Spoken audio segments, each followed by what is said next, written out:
तो चलिए शुरुआत करते हैं आज की अपनी जो मैथमेटिक्स की क्लास है। सेशन आपको पता है कि अपने पास 2025-26 का जो सेशन है और एग्जाम अपने पास होने वाली है फरवरी में, उसके लिए अपने पास अति महत्वपूर्ण जो क्लास है वो चल रही है। जिसके अंदर हमने क्या किया, जो अपने पास 3 प्रश्नावली थी उनकी 3 क्लास हुई छोटी-छोटी एकदम से, वो कंप्लीट कर चुकी है। आज हम बात करेंगे हमारी जो 4th प्रश्नावली है या चौथा जो अपने पास इकाई है, उसकी हम लोग बात करेंगे, जिनसे आपको एग्जाम में क्वेश्चन मिल जाए। चलिए बात करते हैं। ये हो चुका था। अगर 4th प्रश्नावली की बात करें तो इसका नाम हमारे पास सबसे पहले वो बात करते हैं। प्रश्नावली का नाम हमारे पास है द्विघात समीकरण। प्रश्नावली का नाम क्या है? द्विघात समीकरण। सबसे पहले तो अपने पास जो हम बात करते हैं बहुपद की, तो जो द्विघात बहुपद होता है उसको हम इस रूप में लिखते हैं ax² plus bx plus c। अगर इसमें हम बराबर का चिन्ह लगा दें तो अपने पास बन जाती है बेटा वो द्विघात समीकरण। अब जो द्विघात समीकरण है इसके अंदर हमारे पास द्विघात समीकरण अपन ने बनाई है, तो उस द्विघात समीकरण के हमारे पास हल भी होंगे। हल होंगे तो आप लोग बोलोगे हाँ सर। अधिकतम घात इसकी कितनी है? तो आप लोग बोलोगे सर अधिकतम घात इसकी 2 है। तो उस द्विघात समीकरण के हमारे पास जो अधिकतम हल होंगे वो भी कितने होंगे? वो भी हमारे पास 2 होंगे। आगे बात समझ में? अब 2 हल होंगे, उनमें से क्या क्या कंडीशन हो सकती है कि या तो अपने पास जो दोनों हल, हल का मतलब क्या, जो शून्य के जिनके अपन ने थर्ड पर्सनालिटी में बात करते हैं, या तो वो हो सकते हैं अलग अलग, या तो क्या हो सकते हैं अलग अलग, या फिर हो सकते हैं समान। अब मान लो तीसरी कंडीशन हमारे पास ये आ जाए कि वो द्विघात समीकरण हल ही नहीं हो, तब तो अपने पास कितनी कंडीशन बनी? 3। अब इस चीज का पता लगाने के लिए हम लोग क्या करते हैं, विविक्तिकर का यूज करते हैं। विविक्तिकर का, इसके अंदर क्या होता है, विविक्तिकर को अपने पास इस रूप में लिखते हैं हम b² माइनस 4ac। क्या लिखते हैं? b² minus 4ac। अगर हम b² माइनस 4ac को हल करें और इसका मान 0 से छोटा आ जाए, तो अपने पास इस द्विघात समीकरण का कोई भी जो हल है वो नहीं होगा। अगर b² माइनस 4ac का मान 0 के ही बराबर आ जाए, तो जो अपने पास द्विघात समीकरण है उसका हल तो होगा, लेकिन जो अपने पास दोनों हल हैं वो क्या होंगे? समान। दोनों हल क्या होंगे? समान। अगर b² माइनस 4ac है, इसका मान 0 से बड़ा आ जाए, तब द्विघात समीकरण का हल होगा, और वो हल होगा और दोनों हल अपने पास क्या होंगे? अलग अलग। आई होप आपको इतनी सी चीज समझ में आ गई। अब बात आती है कि सर द्विघात समीकरण को हल कैसे करना है। द्विघात समीकरण को हल करने के लिए आपके पास 2 तरीके हैं। पहला तरीका आपके पास है गुणनखंड। क्या है? गुणनखंड। गुणनखंड हमने जो हमारे पास कक्षा 9वीं है, कौन सी कक्षा? 9वीं, उसके अंदर अपने पास जो प्रश्नावली 2 है उसके अंदर अपन ने गुणनखंड किए, तो वहां पर अपन लोग गुणनखंड करते हैं। तो सर अब दूसरा आपके पास आता है, वो आता है हमारे पास द्विघात समीकरण है। तो द्विघात समीकरण के लिए एक सूत्र आया जिसका नाम है द्विघाती सूत्र। क्या आया? द्विघाती सूत्र। सर ये सूत्र हमारे पास है -b plus minus √b² minus 4ac upon 2a। ये अपने पास होता है द्विघाती सूत्र। तो द्विघात समीकरण को हल भी कर लेंगे, पहले पता कर लेंगे कि इसका हल होगा या नहीं होगा। फिर हल करने के 2 तरीके हैं, गुणनखंड, द्विघाती सूत्र। अच्छा, अब द्विघात समीकरण है तो उस द्विघात समीकरण के अंदर हमारे पास जो ax² plus bx plus c बराबर 0 रूप में लिखा है, तो x स्क्वायर का जो गुणांक है वो हमारे पास e है, x का गुणांक हमारे पास b और c ये रहा। तो ये तीनों हमारे पास है गुणांक। यहां तक मैंने आपको जो बात समझाई उसके अंदर मैं आशा करता हूं कि किसी भी बच्चे को कोई समस्या नहीं है। अब नेक्स्ट हम लोग बात करते हैं हमारे पास इन जो सवाल है इन्हीं की बात करते हैं, पहले सवाल की। बाकी अब इन सब चीजों को इरेज कर दूं तो ये है हमारे पास शॉर्ट नोट्स या जिसको आप बोल लो कि प्रैक्टिस करने का अच्छा तरीका। जो मैं यहाँ पर चीजें लिख रहा हूँ उसको आप लोग आराम से नोट कर सकते हो साथ साथ में। एग्जाम के टाइम में शॉर्ट नोट्स बहुत ज्यादा इंपॉर्टेंट है। चलिए बात करते हैं। दो संख्याओं के वर्गों का अंतर। हमें नहीं पता कि दोनों संख्या कौन सी है। पहली संख्या हम मानते हैं x, दूसरी संख्या मानते हैं y। दोनों के वर्गों का अंतर अर्थात x स्क्वायर में से y स्क्वायर घटाया तो अपने पास आया 180 दे रखा है। अब एक चीज का ध्यान रखना, जब भी हम बड़ी संख्या में से छोटी संख्या घटाते हैं तो मान हमारे पास लास्ट में क्या आता है? तो आप लोग बोलोगे सर धनात्मक आता है। धनात्मक आता है कैसे? जैसे मैं 7 में से 3 घटाऊंगा तो मान आएगा बेटा अपने पास 4। यहां पर मान धनात्मक आ रहा है 180। इसका मतलब जो x स्क्वायर है वो क्या है? बड़ा। x अपने पास क्या हो गई? बड़ी संख्या। जबकि y अपने पास क्या हो गई? छोटी संख्या। आगे बात समझ में? आगे सवाल के अंदर हमें बोला गया कि छोटी संख्या का वर्ग। छोटी संख्या कौन सी है? y। तो y का वर्ग है वो बड़ी संख्या। बड़ी संख्या कौन है? x। x के 8 गुणे के बराबर। x के क्या बराबर है? 8 गुणे के। तो आपको ये चीज समझ में आ गई कि इस प्रकार से ये चीज है। चैप्टर का नाम हमारे पास है द्विघात समीकरण। और द्विघात समीकरण है तो इसको तो हम सर ऐसे लिखते हैं A X square plus B X plus C इस रूप में बराबर 0। तो सर हमें इस रूप में लाना होगा, लेकिन लाएंगे कैसे कि हमारे पास जो द्विघात समीकरण होता है उसके अंदर चर सर एक ही होता है और वो चर होता है एक्स यूज करते हैं हम।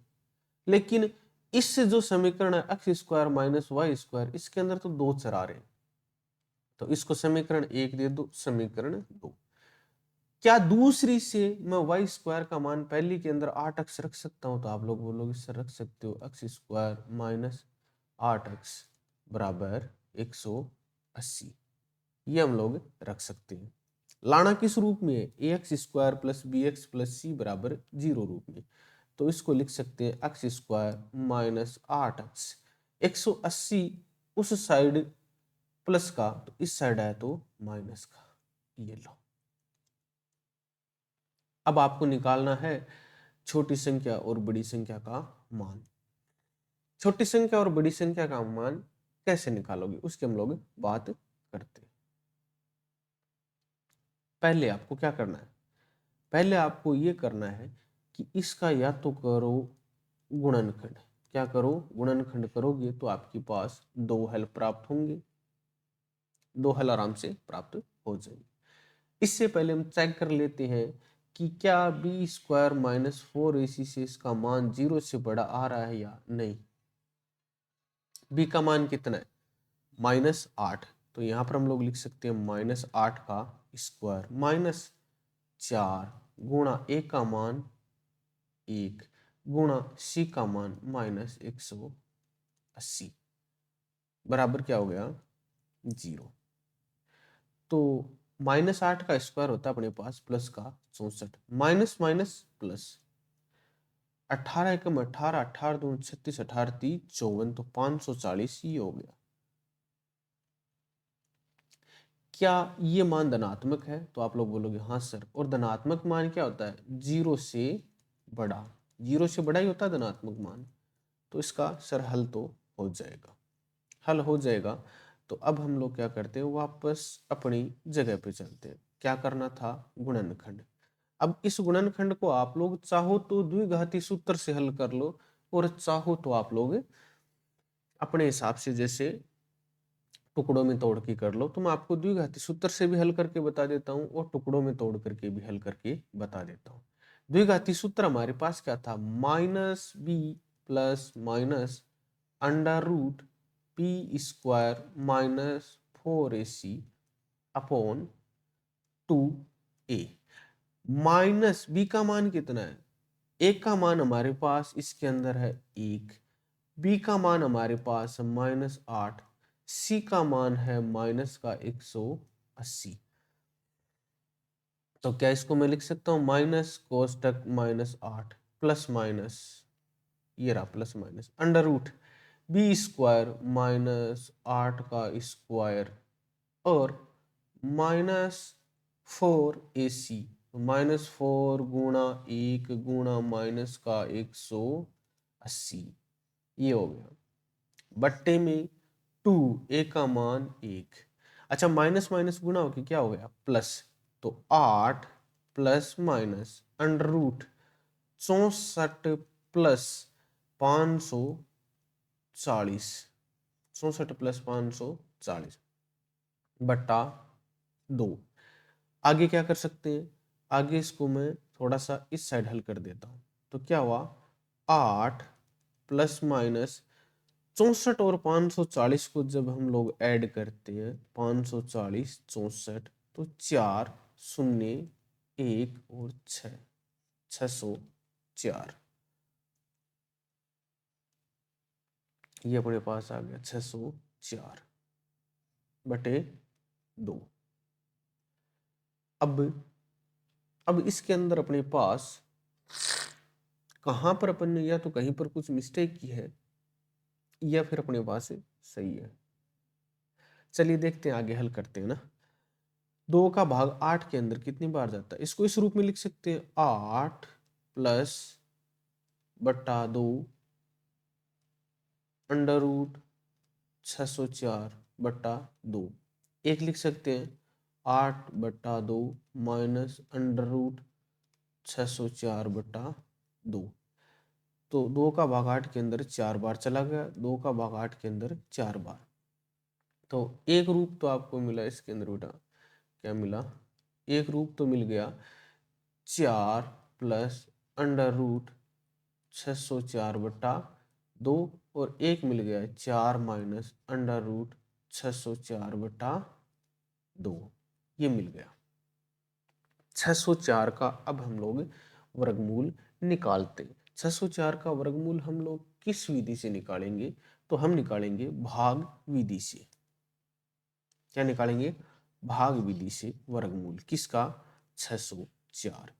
ये भी आपको एक नई चीज सीखने को मिल रही है, भाग विधि। 604 लिखा, ऊपर लाइन खींची, फिर उस साइड से 2-2 के जोड़े बनाते हुए आओ, फिर नीचे लाइन, फिर जो यहां पर ये पॉइंट है, यहां पर एक ऐसी संख्या लेकर आओ जिसका हम वर्ग करें, या तो वो क्या हो, 6 हो, या फिर वो 6 से छोटा हो, 6 से बड़ा नहीं होना चाहिए। यहां पर मैं अगर 2 लेकर आऊं तो 2 का वर्ग कितना होता है, 4, यहां पर 2, फिर 6 में से 4 घटाओगे तो 2, तो 2 4,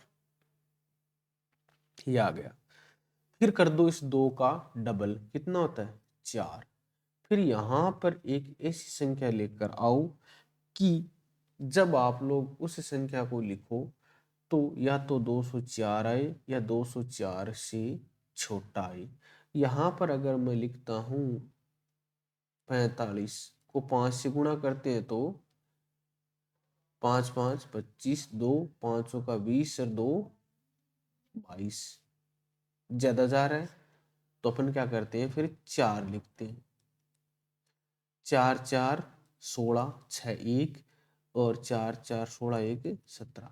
यहाँ पर अगर मैं 4 लिखता हूँ, यहाँ पर भी 4, तो अपने पास ही हो गया 176।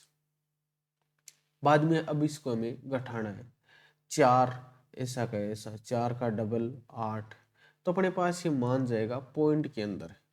क्या जाएगा, पॉइंट के अंदर। 14 में से अगर हम लोग 6 घटाएं तो अपने पास बचते 8, 10 में से 8 घटाएं 2, तो यहाँ पर 0, तो यहाँ पर अपने पास बचते हैं 24 पॉइंट, फिर भाग नहीं जा रहा तो 0, मतलब ये थोड़ा सा लेंथी हो गया आपके लिए, ये आपके लिए लेंथ ही चला गया। तो इसके अंदर लेंथ ही जाए, इससे अच्छा अब यहाँ पर आप लोग सीधा इसका गुणनखंड कर दो। सीधा क्या कर दो? गुणनखंड। सीधा गुणनखंड सर, एक तो देखो इतना मीटर करके आप लोग आओगे, आओगे? हाँ, इतना तो करके आएंगे। एक आपको मैं दूसरा तरीका बता रहा हूँ गुणनखंड वाला, जो आपको अच्छा लगे वो करो। गुणनखंड वाले में आप लोग क्या करोगे? गुणनखंड वाले में सीधा बीच वाले पद के ऐसे टुकड़े करने हैं। बीच वाला पद ये रहा x square, x square minus 8x minus 180। 20 वाले के ऐसे टुकड़े करो कि गुणा करें तब तो आपके पास है माइनस का 180, और जोड़ करें बाकी करें तब आपके पास बचे माइनस का 8x। तो आप लोग इसको क्या लिख सकते हो? X square minus 18x plus का 10x, ये लिख सकते हो आप इसको। आप लोग बोलोगे सर कैसे? देखो मैं यहाँ पर लिख रहा हूँ x square plus 10x minus 18x minus 180। अच्छा, 10 प्लस का 18 माइनस का कितना बचा? माइनस का 8x। 18 में दाए 180, तो आप लोग बोले हाँ सर इतना हो गया। फिर दो दो के जोड़े बना लो, इसमें से पहले जोड़े में से x बाहर ले लो तो क्या बचा? x plus 10। दूसरे में से माइनस 18 बाहर ले लो, अंदर क्या बचा? x plus 10। तो एक टुकड़ा आपके पास आ गया, x माइनस 18 दे रखा है तो बराबर 0 रखोगे तो x बराबर हो गया 18। एक टुकड़ा आपको दे रखा है x बराबर x प्लस 10 बराबर 0 रखोगे तो x बराबर आ गया माइनस 10। अच्छा, x के दो मान आ गए, एक तो मान आपके पास आ गया 18 और एक आ गया माइनस 10। तो एक आपके पास क्या आ गया?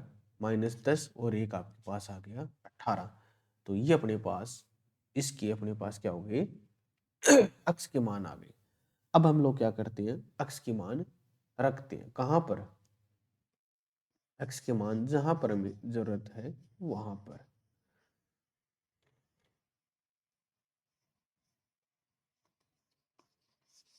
एक मान क्या है हमारे पास x का? एक तो आपके पास आ गया -10 और एक आ गया 18। चलिए रखते हैं। अच्छा, जो अपने पास दूसरी समीकरण थी, इसमें पहले समीकरण अपन मान रखिए एक्स स्क्वायर माइनस 8x बराबर 180 आ रहा है क्या, वो चेक करते हैं। पहले हम रखते हैं इसके अंदर मान -10। पहले मान क्या रखते हैं? -10। तो ये क्या हो गया? -10 का स्क्वायर माइनस 8 गुणा -10 बराबर 180। तो 100 प्लस 80 बराबर क्या है? 180। मतलब दोनों मैच हो रहे हैं, तो ये सही हमारे द्वारा किया गया। दूसरा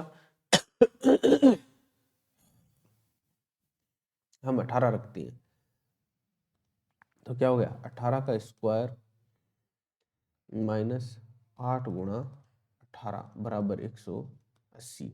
18 का स्क्वायर कितना होता है?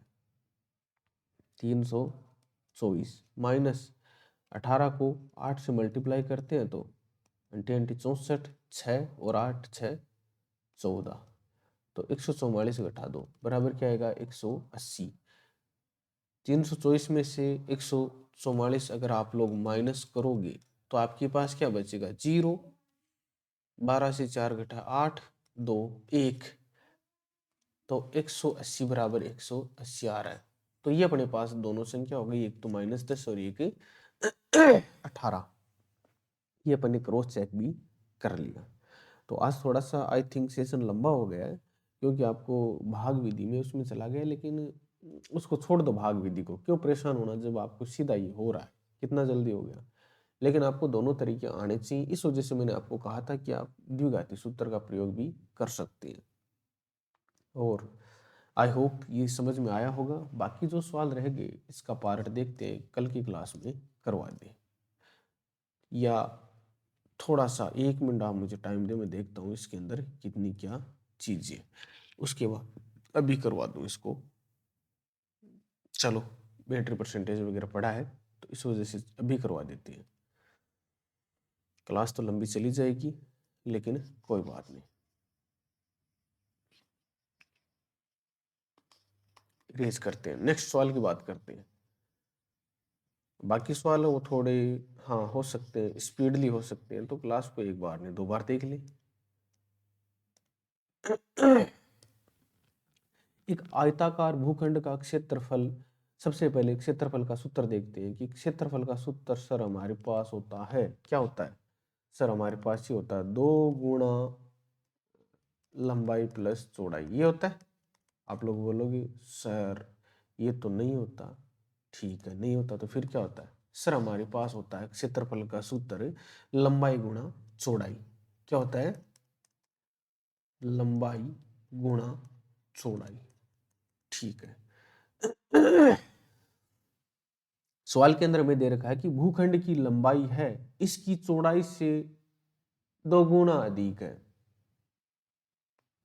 मतलब चौड़ाई आप लोग अक्ष मानो, क्या मानो अक्ष, ये लो चौड़ाई अक्ष, तो इसकी जो लंबाई होगी, लंबाई लंबाई इसकी चौड़ाई से 2 गुना अधिक है, मतलब जो चौड़ाई बराबर आप लोग क्या लिख सकते हो, चौड़ाई आपने अक्ष मानी है तो इसकी जो लंबाई होगी वो क्या होगी 2 अक्ष। आगे बात समझ में कि भूखंड की जो लंबाई है इसकी चौड़ाई, चौड़ाई आपने क्या मानी अक्ष से 2 गुना अधिक है। इसे सवाल के अंदर मिसप्रिंट है या फिर क्या चीज हो सकती है, 2 गुना अधिक है इतना कर दिया, ठीक है। भूखंड की लंबाई और चौड़ाई ज्ञात करें। सवाल के अंदर मान रखते हैं अपने पास जो लंबाई और चौड़ाई ज्ञात करनी है। एक आयताकार भूखंड का क्षेत्रफल 528 वर्ग मीटर, तो आपके पास जो क्षेत्रफल दे रखा है वो कितना है 528 वर्ग मीटर, ये दे रखा है। क्षेत्रफल का सूत्र हमारे पास क्या होता है लंबाई गुणा चौड़ाई बराबर क्या करोगे 528 लिख दोगे, लिख दिया। भूखंड की लंबाई है वो इसकी चौड़ाई से 2 गुना अधिक है, मतलब चौड़ाई अक्ष है तो उसका 2 गुना कर दो, ये इसकी अपने पास क्या हो जाएगी लंबाई। आगे बात समझ में, तो लंबाई क्या करोगे 2 अक्ष, चौड़ाई क्या करोगे अक्ष, बराबर कितना हो गया 528, तो 2 अक्ष स्क्वायर बराबर क्या आ गया 528, अक्ष स्क्वायर बराबर क्या आ गया 528 बटा 2, तो अपने पास ये चला गया 26,264, कितना चला गया 264, ये आपके पास हमारे पास इसकी जो अक्ष स्क्वायर का मान आ गया। अक्ष स्क्वायर का मान हमारे पास 264 आ गया। अब हम ज्ञात करते हैं क्या, अब हम लोग इसका ज्ञात करते हैं अक्ष का मान। अक्ष का मान कैसे ज्ञात करना है, अक्ष का मान एकदम से सिंपल तरीके से आप लोग इसके अंदर ज्ञात कर सकते हो। कैसे, इसका वर्गमूल निकाल कर, क्या निकाल कर इसका वर्गमूल, वर्गमूल कैसे निकालोगे 264 का या तो आप कर दो अभाज्य गुणनखंड, 264 क्या कर दो आप लोग या तो अभाज्य गुणनखंड। अब शायद अभाज्य गुणनखंड करोगे तो भी मान इसके अंदर पॉइंट में जाएगा, सवाल के अंदर बेटा इसके अंदर मिस प्रिंट है, कुछ भी हो सकता है कोई बड़ी चीज नहीं है, लेकिन इस सवाल के अंदर मिस प्रिंट है, सवाल के अंदर मिस प्रिंट है, कुछ भी हो चाहे वो यहां पर है मिस प्रिंट कुछ भी हो। कारण, कारण क्योंकि अक्ष स्क्वायर का मान आप लोग 264 बाद में वर्गमूल निकालोगे तो क्षेत्रफल आपका मैच नहीं होगा, क्षेत्रफल आपके पास क्या नहीं होगा, मैच। तो या तो इसके अंदर सवाल के अंदर कुछ भी हो, मिस्टेक है इसके अंदर,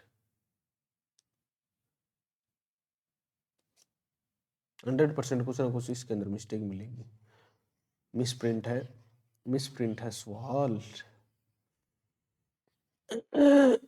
और मिस प्रिंट है तो देखना ही पड़ेगा फिर कल कहाँ क्या मिस प्रिंट निकलती है। नेक्स्ट सवाल की बात कर लेते हैं। रोहन की माँ उससे 26 साल बड़ी है।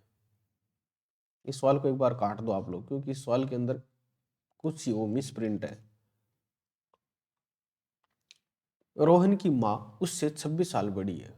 रोहन की माँ रोहन से कितने साल बड़ी है, 26 साल। मतलब अगर मैं रोहन है उसकी आयु मान लूं x, तो माँ की आयु क्या हो जाएगी बेटा, x प्लस से 26। होगी या नहीं होगी, तो आप लोग बोलोगे हाँ सर होगी। 3 वर्ष बाद, मतलब रोहन है उसकी आयु में क्या जोड़ो, रोहन की आयु 3 वर्ष बाद, 3 वर्ष बाद मतलब उसमें 3 वर्ष बढ़ जाएगा, तो माँ की आयु है उसमें क्या होगा, उसमें भी सर x प्लस 26 प्लस 3 बढ़ेगा। रोहन है, रोहन की क्या बनी, x प्लस 3, और माँ की ये बनी x प्लस 29। ये देर के 3 वर्ष बाद, 3 वर्ष बाद की आयु ये रही, 3 वर्ष बाद उनकी उम्र का गुणनफल 360 है। मतलब दोनों माँ बेटे की आयु का अगर हम लोग गुणनफल निकालें, क्या निकालें, गुणनफल, तो हमारे पास वो 360 है। आपको निकालनी है रोहन की वर्तमान आयु, ये वाली अक्स निकालनी है। अक्स का मान आती है आपके पास, रोहन की वर्तमान आयु आ जाएगी।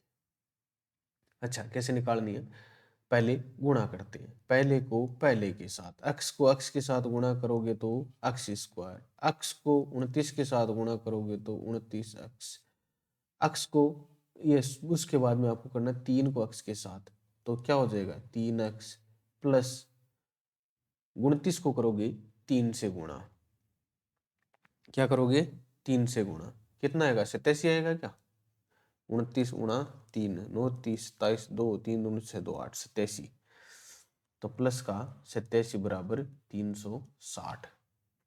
तो x स्क्वायर प्लस 29 और 3 कितने होते हैं, आप लोग बोलोगे सर 29 और 3 हमारे पास हो गए 32, x बराबर 360 में से 87 घटा दो, 360 में से क्या कर दो 87 घटा दो, 360 माइनस 87, 10 से 7 घटाया 3, और 16 से 9 घटाया हमारे पास क्या बचा 7 2, तो अपने पास बची 273। तो x स्क्वायर प्लस 32x बराबर 273, तो x square plus 32x minus 273 बराबर 0।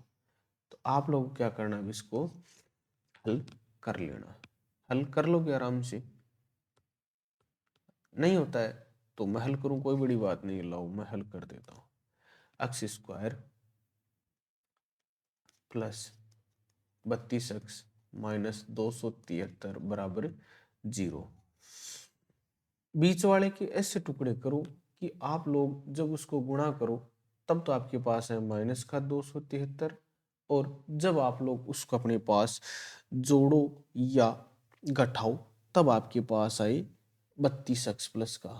तो बीच वाले के टुकड़े क्या करने हैं, सबसे पहले हम चलते हैं कि 35 का पाड़ा, या सॉरी इसको ऐसे करो 37 का पाड़ा, 37 तो कर दो आप लोग यहाँ पर प्लस के, 37 में से 5 घटाएंगे तो क्या आएगा, 37 में से 5 घटाओगे तो आप लोग बोलोगे सर 32 आएगा। तो एक चेक करते हैं 37 गुणा 5, तो 5 7 35 नहीं हो रहा।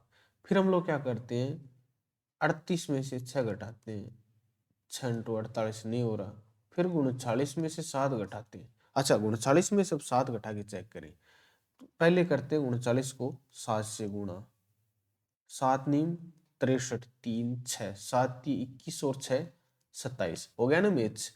ये है बार बार प्रैक्टिस करोगे तब। अर्थात इसके हम टुकड़े करें एक्स स्क्वायर, उसके बाद में माइनस का 7x प्लस का 39x माइनस का 273 बराबर 0। ये बेटा इसके टुकड़े होंगे। अच्छा 39 में से 7 घटाते हैं तो क्या बचता है? आप लोग बोलो सर 32 बचता है।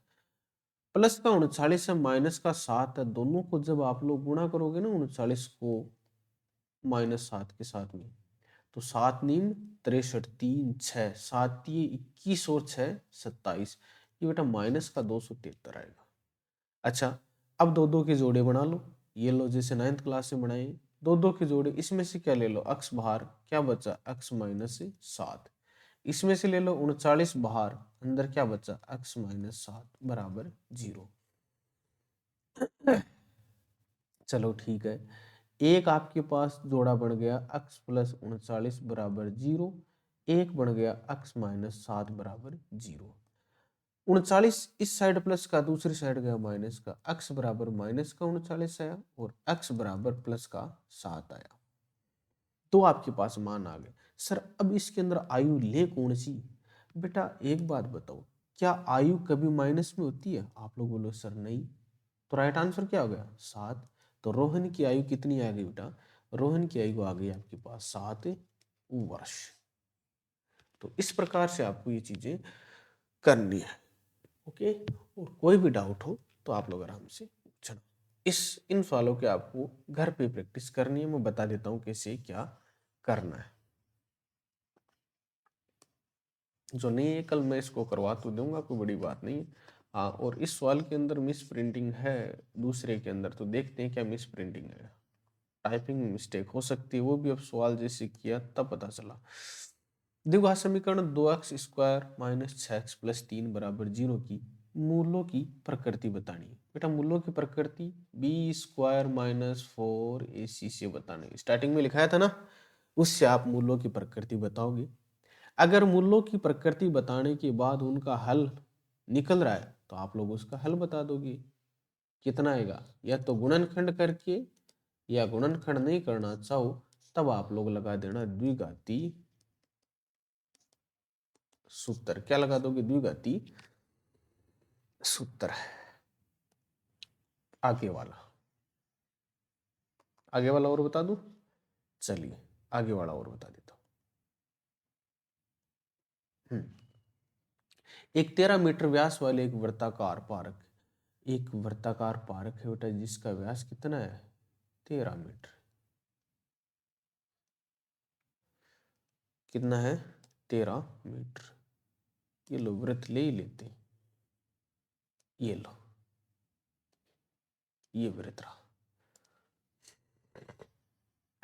इसका व्यास कितना है? इसका व्यास हमारे पास है 13 मीटर। तो व्यास तो बीच वाला ही होता है, व्यास तो हमारे पास क्या होता है बीच वाला ही। तो ये रहा इसका व्यास कितना, ये अपने पास पूरा दे रखा है 13 मीटर। अच्छा अपन ने 10वीं प्रश्नावली के अंदर पढ़ा था ना कि व्यास उसके सिरों पर 90 डिग्री का कोण बनाता है, पढ़ा था ना ये चीज। इन पॉइंटों का नाम दे रखा है हमें ए बी। इसके बाद में इस पारक के व्यास के दोनों अंत बिंदु हो गए ए और बी, और यहां पर आपको एक ऐसा बिंदु लेकर आना है। क्या लेकर आना है? ऐसा बिंदु कि उनके बीच की दूरी, मतलब एक यहां पर मान लो आप बिंदु ले पी, तो इनके बीच की जो दूरी है इसका अंतर कितना हो, दोनों दूरियों के बीच की का अंतर 7 मीटर हो। कितना हो? 7 मीटर हो। ये लो कितना हो 7 मीटर। अच्छा सर दोनों दूरियों का अंतर मतलब एपी में से आप लोग बीपी घटाओ तो वो कितना आना चाहिए 7। क्या आना चाहिए 7। अच्छा मैं क्या करता हूं, इसमें से एक दूरी को मान लिया मैंने अक्स, बीपी को क्या मान लिया अक्स, तो बेटा AP माइनस एक्स बराबर कितना 7। तो AP कैसे निकालोगे सर x प्लस 7 कैसे हुआ सर x इस साइड माइनस का दूसरी साइड गया प्लस का तो ये लो x प्लस 7। अब बेटा आपके पास पाइथागोरस प्रमेय है कर्ण स्क्वायर बराबर आधार स्क्वायर प्लस लंब स्क्वायर लगा दो और लगाने के बाद में हल करके मुझे स्पीड से इसका आंसर बता देना कल की क्लास में। ओके तो इसको यहीं पर फिनिश करें आज की क्लास को। हाँ अलग अलग तरीके हैं बहुत सारे कोई बड़ी चीज़ नहीं है जो नहीं है कल एक्सप्लेन कर दूंगा एग्जाम ओरिएंटेड है। ओके।